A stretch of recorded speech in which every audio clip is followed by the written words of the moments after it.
Yan ang Tamar Park. Minsan, lagi namin yung pinapasyalan. Ayan. Tapos, naisipan ko mamasyal dyan mag-isa kasi may miss ko na nga. Ayan, nagaganda ng mga building dyan. Yan ang pinakamataas na building yung nakita mo kanina. Yan. Yan ang pinakamataas na building dyan sa Central. Tapos, yung ano na yan, yun yung parang ano ng Tamar Park dito sa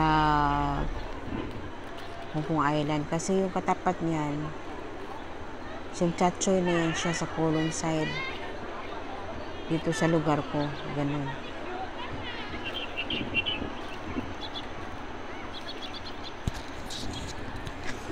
Ayan, tapos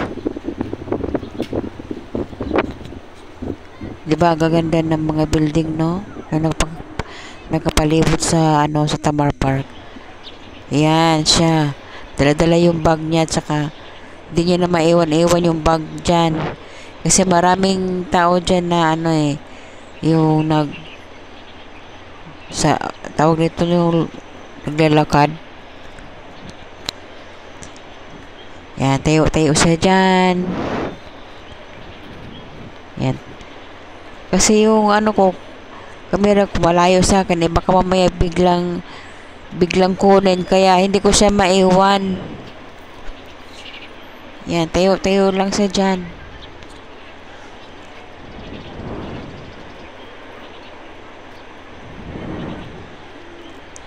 Yan, lakad. Laging may backpack. Naku po, nakakatawang itsura mo.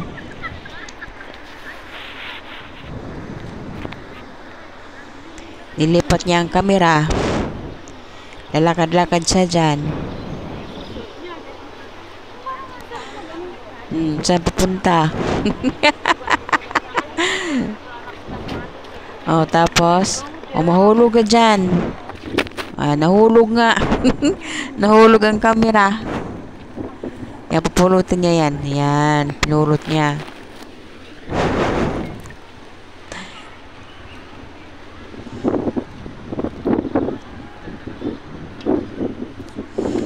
Nahulog ang kamera, nakakatawa. Hindi niya maiwan kasi yung bag nakasandalin dyan sa may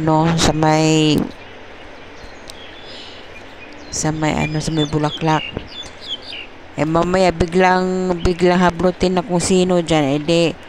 Maglalakad ako mula dyan sa Tamar hanggang dito sa lugar ko. Ayan, kinuha niya ang bag. Tinitingnan ko may pamamasay pa ba siya. Hindi, tinitingnan ko yung towel ko kung nadala ko ba kasi pawis na pawis ako dyan Yan.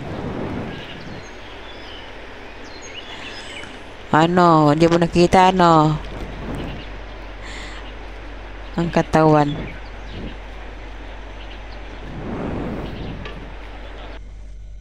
Nilipat na naman niya. Binalik niya sa dating Anong gagawin mo? Naglalakad siya.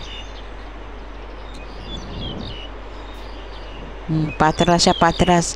Kasi di nga maano yung gamit ko dyan Yeah, model. Yan. Bili mo na jack.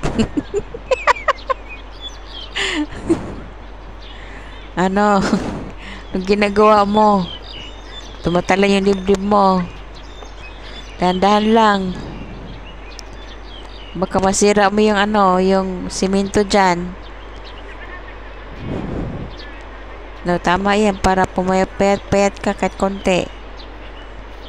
Na parang batang dyan naglalaro.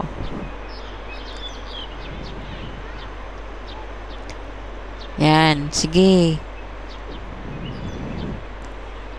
Dagdagan mo naman, konti lang din yung inano mo Tamad mo talaga mag-exercise. Tinitingnan niya kung nagre-record ba. Ayan, dahan-dahan, baka ka. Out of balance, sige ka. Kakasuhan ka ng Hong Kong government, pag nasira mo yung na parang bata,